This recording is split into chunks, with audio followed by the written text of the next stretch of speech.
Good evening, everybody. I'm Jesse Weber, and welcome to Prime Crime Tonight. This is where we do a deeper dive into the most high-profile and memorable true crime cases. Tonight, a death linked to a missing woman, a dismemberment, and a high-profile real estate heir. LAPD operator 348. Yes, hi. I live in Benedict Canyon, and my next door neighbor, one of our other neighbors, found her dog on the street yesterday. And was it dead? Oh, no. We have her. The problem is, they gave us the dog, and we went over next door to see if Susan was home, and her car's in the driveway. She's not answering her door. There are packages on our doorstep. She's not answering her phone. Her back door is wide open. So I don't know what's going on. On December 24, 2000, Los Angeles police entered the residence of 1527 Benedict Canyon and discovered the body of 55-year-old Susan Berman shot in the back of the head. Almost 15 years after her death in 2015, authorities arrested her longtime friend, Robert Allen Durst, the heir to a family real estate empire reportedly valued at $4.4 billion. One of the most important pieces of evidence comes from Robert Durst's possibly oddest move, his decision to sit down for an almost 3-hour interview with Los Angeles Deputy District Attorney John Lewin, the man who would become the lead prosecutor in his trial for the murder of Susan Berman. He just has diarrhea of the mouth. He just can't stop talking about these events. And it seems that in some way he feels the need to justify his actions, why he was on the run, what happened with all these people who continuously seem to die around him. Well, let's rewind for a second. In order to understand why Durst would have killed Susan Berman, we have to go back to his marriage to Kathleen McCormick Durst. The former med student and wife of Robert Durst disappeared on January 31st, 1982, and her body has never been found. She was afraid of him, but at the same time, it was a dichotomy where if she had a couple of drinks in her, she got stronger. Because I was basically saying, get the heck out. And she was afraid, but she thought she could handle him. Even though Durst claims he got into an argument with his former wife and may have been the last person to see her alive, he's never been criminally charged in connection with Kathleen's case. Prosecutors allege, though, he killed her, especially since she may have been seeking a pricey divorce. Kathie felt like somebody, I don't know whom, I would guess Gilberta, told Kathie that if she could prove that I'd been beating her up, she would get a bigger settlement. Right. So Kathie started doing these things to start fights, and she would walk around rubbing this and then go tell her friend, look what he did to me and stuff like that. Well, She didn't want me to win. Maybe she accepted that I was going to get a divorce if I wanted to get a divorce, but she didn't want it to look like I came away the winner. The problem is, without a body or really any physical evidence, we don't know exactly what happened. Fast forward to 2000. The investigation into Kathleen's disappearance is reopened, and it would soon involve a new player, Susan Berman. Journalist Susan Berman and Robert Durst developed a close, deep friendship, with prosecutors alleging that not only did Durst confide in Berman that he killed his wife, but she helped him with an alibi, namely posing as Kathleen and calling in sick to work. I don't think Kathie called. I know. Do you know who I think? And I'm not asking you what happened, but do you know who I think called?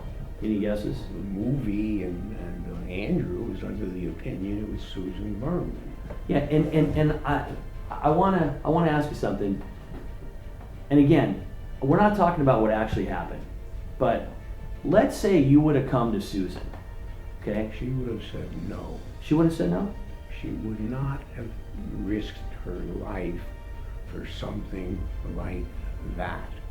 So if Berman was such a good friend as to help Durst get away with murder, why would he kill her? Because guess who Durst thought police wanted to speak to about Kathleen? Susan told me that she'd been contacted by Los Angeles detectives and New York detectives, and they want to come talk to me. And if I asked you on a scale of 1 to 100, with 1 being I'm not sure she said it and 100 being I'm positive, you would say Said what? that Susan told you that.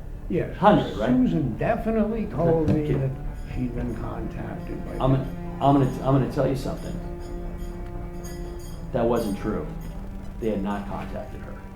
The fact that he was surprised would tend to lead me to believe that Susan was rather adamant about the fact that she was going to go to the police. And then what's the natural conclusion? That he feared that, and that was the motive for the murder. So if the prosecutors are able to connect the dots for the jury, the fact that he was surprised and connect that to the motive, that could be quite damning. It was very interesting that he was surprised that she never contacted them. It was kind of a oops moment, so to speak. But motive, even one possibly based on an incorrect assumption, is not enough. What prosecutors need is evidence. But in this case, no DNA, fingerprints, hair fibers, blood, or eyewitnesses directly link Durst to Berman's shooting. The absence of physical proof, though, may itself be a clue. I think it is strange that there wasn't a lot of physical evidence on the crime scene. We've got a shell casing, a 9mm casing. We have a door that's been open. We believe it was opened by Susan. There was no forced entry. So that's kind of the reason we believe that she knew who she was opening the door for and that it was quick. There was a job that was done. It appeared to be execution style, and the fact that it was an in and out. So not a lot of time to leave evidence. Then there's the matter of Durst's whereabouts at the time. Investigators say Durst may have traveled from Northern California to LA to kill Berman. John Lewin pressed Durst on why he bought a ticket for a red-eye flight from San Francisco and at the counter, activities that Durst never really did. What were you doing that made you get down to San Francisco, and why? It just doesn't make sense.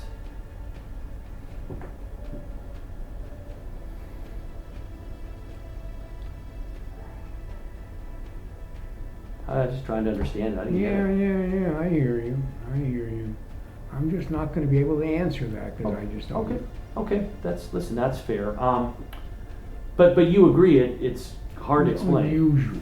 We're finding predictable behavior with Robert Durst in planning to see Susan Berman, to actually book a flight, but to not book a flight directly to LA when she lived in Beverly Hills, to go to San Francisco, and then to get out of town as fast as he could by driving. Durst's lawyers would later argue that he did visit Berman, and that in fact, it's his defense. Bob Durst did not kill Susan Berman, and he doesn't know who did. He did find her body. He was coming to visit her for the Christmas holidays. The only problem with that is he didn't quite say the same thing to John Lewin. What I'm telling you is, I'm just saying, that did not happen. You agree, you did not just find Susan's body and somebody else killed her. I did not find Susan's body. Okay. This is a pattern. This is an absolute pattern. The defense is basically cleaning up all the statements that Durst made to Lewin. There's a list of statements he made. I think they see which ones were damning, and they see an opportunity here to recant some of that testimony. After Berman's death, police receive a letter postmarked December 23rd, the day before police found Berman's body. It's imprinted with her address and the word cadaver. The handwriting arguably matches that of a letter Durst wrote to Berman, particularly the misspelling of Beverly. Durst was asked about the note. You agree, as you sit here today, you agree that whoever wrote that letter, they killed Susan. Agree? You see, I don't know that. I mean, maybe there were two people who killed Susan.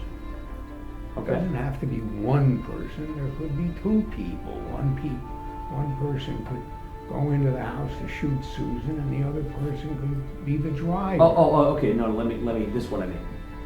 Whether the person was the shooter or the driver, whoever wrote the note was a part of killing her. Yes. You agree, right? Yes. No question, right? Whoever wrote that note had to be involved in Susan's death. Okay. Despite repeatedly denying being the author, in a shocking turn of events, Durst's lawyers would concede that the real estate scion did write the letter. The only evidence is the note. A note written by Bob to direct the police to her body. I can't understand a strategy of reversing that admission or lack thereof unless A, they knew for a fact that there's going to be some overwhelming evidence that would point the finger to their client, whereby the jury would see that he was lying, or B, your client himself actually want to admit that he wrote the note. This might have been his way of establishing a connection to the police, because once again, he needs to have those relationships. So writing this letter was probably the first step in creating that relationship with law enforcement. And the fact that he said in his interview with John Lewin that he preferred dogs over people, 3 dogs were in that home. He had a relationship with those dogs over the years. So it also could have been the fact that he knew that those dogs would not be tended to during that time and have the police get there sooner. When we come back, we're going to focus on the next chapter of the Durst saga. He goes to Texas to seemingly escape the attention in New York, but his plans soon turn deadly. Being a fugitive was not something I did well.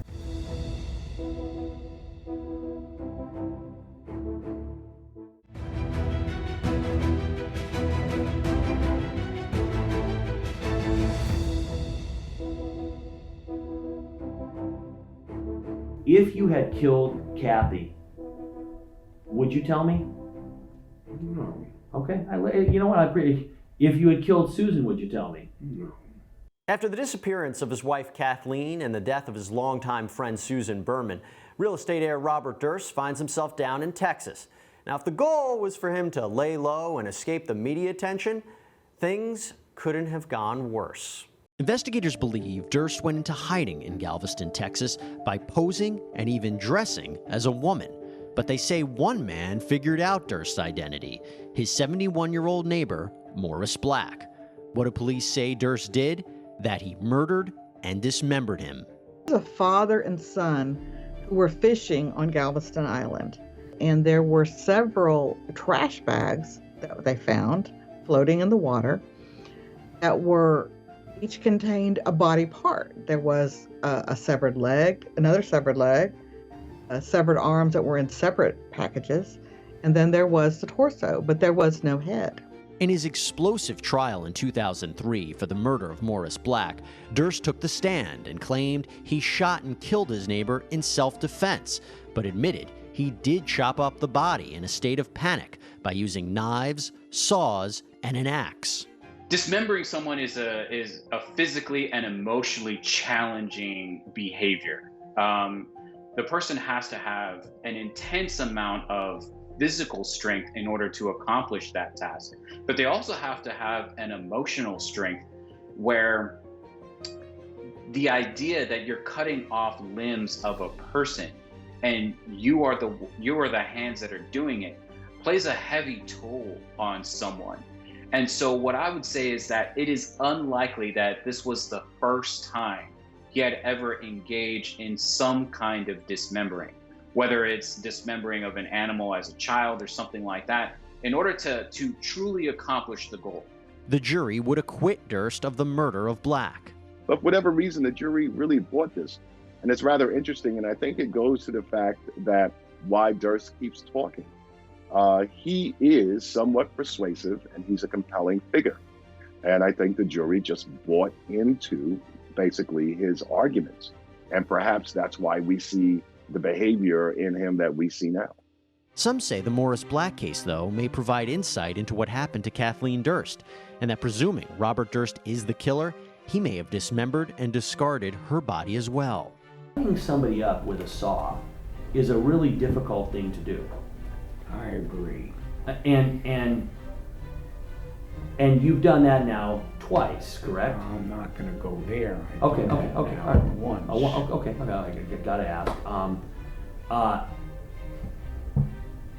You were able, if you know that the way the body was cut, somebody knew how to cut the joints. You see, I don't know that. Subsequently, I've been told that a surgeon would cut up a body the same way you do a chicken. you go into the joint and you cut around the joint to get rid of all the ligaments, and then the thing comes out. You're not going to go and try to cut through the goddamn bone like I did, which was hard. Well, you did a pretty good job. The thing that cutting through a bone is not easy with anything. John Lewin wouldn't be the only person to question Durst. Prior to his arrest, the eccentric millionaire sat down for a series of interviews for an HBO special called The Jinx. Produced by Andrew Jarecki, the director of the movie All Good Things, which itself was a dramatization of Durst's life, The Jinx would become a piece of critical evidence. In the finale, Durst allegedly confesses over a hot mic while in the bathroom. What the hell did I do? Kill them all. Of course. But Durst's legal team says the recording was manipulated and his words reorganized, which is arguably supported by the release of the full audio transcript. It's a reach to think that it was manipulated to put words in his mouth. The big point here is that he did so voluntarily. So it's evidence that will be weighed, and a jury will certainly have an opportunity to either believe the evidence or disbelieve the evidence. However, these words came out of his mouth. I think in a moment of privacy when he's in the bathroom, I think it's probably most likely normal behavior, a normal internal dialogue that he was having with himself, playing out both sides of, should I reveal this? Should I not reveal this? Durst said he agreed to the interviews to hopefully come off more sympathetic, but the Jinx seemed to hurt him more than it helped. Maybe he had a reason for the things he said. For the whole long weekend when I did the interviews for the Jinx, I was on meth. The whole time I was on meth. And when I looked at the little pieces of it, I was going like this and like that. It should have been obvious. Surprised my lawyer let me go ahead with it because it just, I looked like there was something going on. Well, so Bob, is that a way of you saying that the things that you said during that interview, you didn't understand questions or you weren't getting it? Because because before you go any further on that, certain things I know, and you seem like a straight shooter. I assume you would prefer that I be a straight shooter and not a bullshitter, right? Sure. Okay, I'm a straight shooter. What you just told me is bullshit. I've watched those interviews. I don't know why you did it. I still don't explain. I know your lawyers didn't want you to do it. No, they did not want me to do it. And they told you they didn't want you to do it repeatedly. and you did it anyway. Over the course of Durst's discussion with the government and the producers of The Jinx, there were times when it appeared Durst knew a lot more than he was letting on. One of those moments came at a critical point in his conversation with Lewin. But what's going through my mind is, if I tell you what I know that answers your questions, what can you possibly do for me? Okay, I'll tell you what. If you are willing to speak to me when you get back from court, we can talk about that. And I can tell you, Bob. I'm very willing to talk to you, and as I said, I'm 72. If I go ahead with what my lawyers are telling me and fight with you, and let's say I win, then I'm 2 years later, 74. With a couple of years left. But Bob, I'm gonna tell you something right now. You're not gonna win. It seemed pretty clear that Durst was fishing for a deal in his interview with John Lewin. And that is wildly interesting because it is not too often that folks who truly believe themselves innocent will fish for a deal. Now, it is possible, given his relative age and he seems to be in poor health, maybe he's just tired of the entire thing.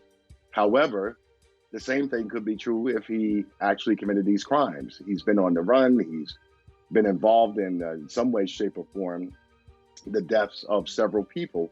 And perhaps he's just tired and wants it to go away and would rather live out the rest of his life in prison. Ultimately, it will be a jury who will go through the evidence to decide the fate of Robert Durst. At the time of this recording, his trial in L.A. for the murder of Susan Berman had been stopped after a few days and postponed due to the COVID-19 pandemic. While his defense feels strongly that their client is innocent, that are considered underdogs. I've always been like that. Even as a kid, I always stood up for the underdog. Comfortable, like they did once before in Galveston, that the jury's going to know that Mr. Durst is not anything but a fellow who I think has been persecuted and has been targeted. Others believe Durst is right where he belongs, answering for many of the evils in his life. He either doesn't care that he's going to be the primary suspect in each of these crimes, or he does know and just doesn't think that anything really bad is going to happen. And if that's the case, I think it's probably, again, another piece of evidence when it comes to his borderline personality traits. These people somehow offended him in some way. At first, they were appropriate for him to have in his life, but the moment that he thought that they weren't good enough, then he just needed to cut them out completely. And for him, it probably meant the ending of their lives. Robert Durst, the man, he's a complicated individual, clearly has some emotional issues going on. Now, the former law enforcement investigator in me, law enforcement detective, too many bodies around Robert Durst. Too many people die. And where there's smoke, there's fire. In the end, the question is Robert Durst constantly in the wrong place at the wrong time, just a victim of circumstance? Or is he really a vicious killer who's been covering up one crime after another? Trying to predict what will ultimately happen to Robert Durst may prove as difficult as trying to understand his past. That's all we have for you on Prime Crime Tonight. Give us your comments on Robert Durst on Twitter and Facebook with the hashtag PrimeCrimeTonight. Thank you for joining us, and until next time, be safe.